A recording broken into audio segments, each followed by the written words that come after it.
not to blame for what happened to Shanann and to Bella and to Celeste and his unborn son. Nope, the women in his life are to blame. The Daily Mail just got its hands on some letters written by Watts at the Dodge Correctional Institute. That is a maximum security prison in central Wisconsin, where he was sent, and he has been there for the last 6 years. The letters show a man determined to find anyone but himself responsible for his diabolical behavior. He actually addressed his letters to God, zip code unknown. And he first unloads on his mistress, Nicole Kessinger, writing this: I was misled. I was tempted by a harlot. I was weak, and I allowed myself to be fooled by an evil woman. She led me from the path of righteousness. I know that you will deal with her someday. She will be judged. You know my heart, Lord. I am a man after your heart. I seek your face. I allowed her to sway me. FYI, Nicole Kessinger told the police that she was dating a man who told her that he was separated and divorcing. But then when his wife and children disappeared, she got very scared and she called the police immediately, leading to his arrest. But Watts doesn't stop with Nicole Kessinger. No, no, no. He unloads on other women too, mostly unnamed women, calling them harlots and Jezebels and whores. And of course, he blames his pregnant wife for being domineering and self-absorbed, suggesting that she caused her own death. I think I just threw up in my mouth. What is weird is that he doesn't seem to have it in for all women, because plenty of his letters are addressed to female pen pals. And get this, he seems to be looking for a new wife. My next guest broke this story. Steve Helling is a senior reporter with the Daily Mail. He is top-notch in true crime. He's a friend of the show, and he's a good friend of mine. Steve, I should have called you for a drink before you came on the air, as opposed to going for drinks after work, because I couldn't unclench my teeth while reading your piece. So just start with what else you got on what he writes about women. I should have warned you, first of all. Let's start there. Yeah. I got my hands on these letters. I've seen a lot of his letters. I know his handwriting. I know his writing style. And the thing about Chris Watts is that he couches everything that he writes in this spiritual Christianity type of thing that isn't like any Christianity that I know, that basically he doesn't take personal responsibility. He was always tempted. He was always weak. Somebody was always pulling him aside, and that somebody was always a woman. She was a whore. She was a harlot. She tempted me with her soft words and with her lips. It makes me think, can you In the quiet suburban streets of Frederick, Colorado, stood a beautiful two-story home that painted a picture of perfection. The Watts family seemed to have it all: a loving marriage, 2 beautiful daughters, and another baby on the way. Shanann Watts, radiant and full of life, often shared snippets of their family on Facebook, laughing dinners, playful mornings, heartfelt posts about her husband, Chris. Her words described him as the best dad, best husband, best friend.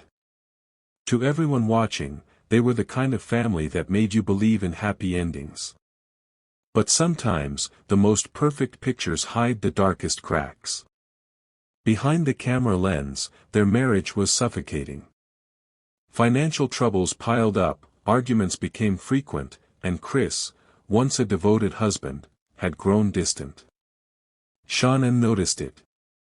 Her messages became pleading, emotional, filled with confusion.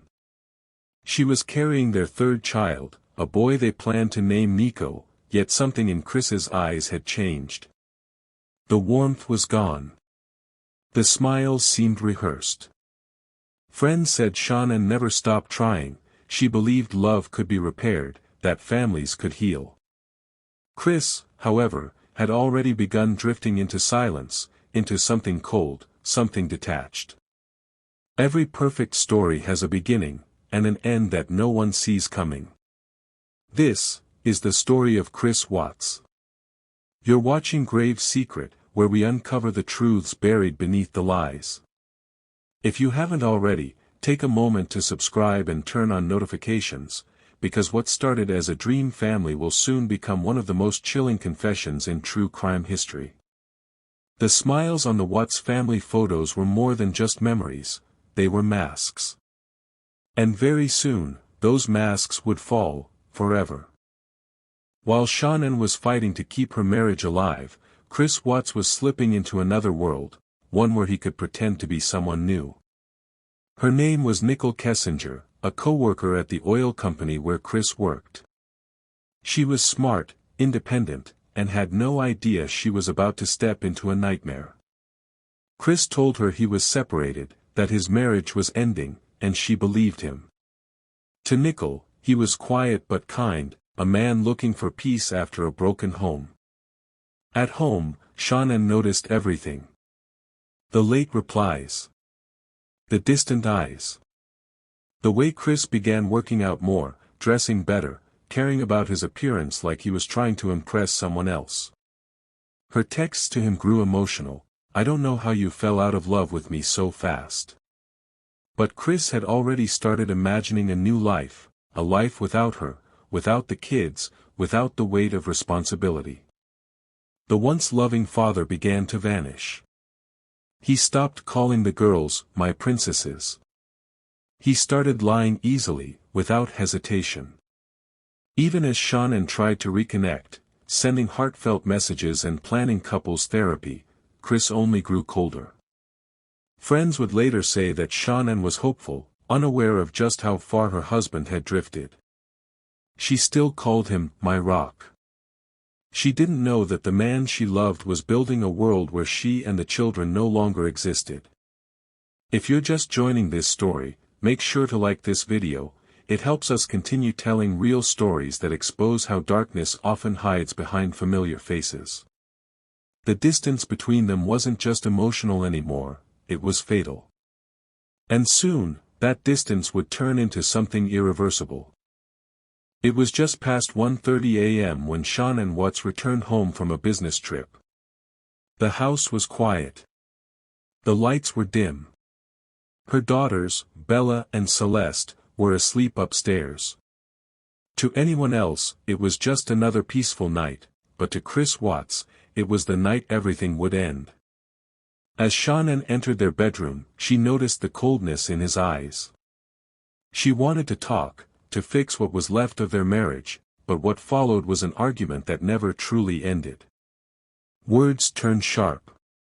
Then came the silence, a silence that swallowed everything.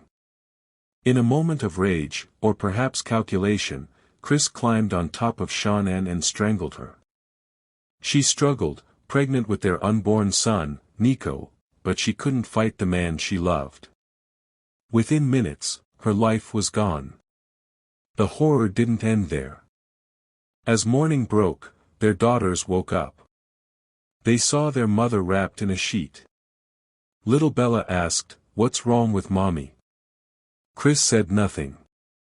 He loaded Shannon's body into his truck, the two little girls sitting in the back seat beside her lifeless form. He drove 40 miles to a remote oil site where he worked. There, on that empty land, he smothered his daughters, first Celeste, then Bella, whose final words were a haunting whisper, "Daddy, no." Chris buried Shannon in a shallow grave, then placed the girls inside separate oil tanks. By the time he returned home, he was calm, as if nothing had happened. He texted co-workers. He called Shannon's phone. He even spoke to neighbors. If this story has your heart heavy, share this video so others remember the innocent lives behind the headlines. No one knew it yet, but by morning, the perfect family would be declared missing, and the mask Chris Watts wore would begin to crack. By Monday morning, August 13, 2018, Shannon's friend Nicole Atkinson grew uneasy. Shannon had missed a doctor's appointment, wasn't answering calls, and her car still sat in the driveway. Nicole called the police. When officers arrived, Chris opened the door, calm and polite, claiming he had no idea where his wife or daughters were. His voice sounded concerned, but his eyes told another story. Police body cam footage from that day would later become chilling to watch. Chris walked them through the house, pointing out little details, pretending to be helpful. He mentioned how Shannon might have left with the kids, though her purse, phone, and medication were still there. Something wasn't adding up. His neighbor's security camera showed Chris backing his truck into the garage early that morning, something he never did before. The footage made the neighbor uneasy. After the police left, the neighbor turned to an officer and whispered, "He's not acting right." The next day, Chris appeared on local news, standing in front of his home, pleading for his family's return. "Shannon, if you're out there with the kids, come back," he said, eyes dry, voice steady. But the performance was hollow. Detectives noticed the lack of emotion, the rehearsed tone. The calmness of a man who wasn't desperate, but pretending to be. As investigators dug deeper, Chris agreed to take a polygraph test, and failed. That's when his mask began to shatter. If you're watching this far, don't forget to subscribe. More real confessions and hidden truths are waiting on Grave Secret. Within hours, detectives confronted him with evidence that pointed to one truth: Chris Watts wasn't a worried husband. He was a murderer, and the walls were closing in fast. When Chris Watts failed the polygraph test, the illusion finally began to collapse. Sitting in that small interrogation room, surrounded by detectives who already knew the truth, he tried one last lie. He claimed Shannon had killed the girls, and that he had killed her in a fit of rage. But that story crumbled just like the rest. They pushed the photos of Bella, Celeste, and Shannon in front of him, and the silence that followed was deafening. His face fell. His breathing changed. This was the story of Chris Watts, a man who traded love for lies, and peace for eternal guilt. If this story moved you, like and share this video to honor the victims and help others see the danger behind the masks people wear. And remember, here on Grave Secret, we don't just tell stories, we uncover the truth buried with them.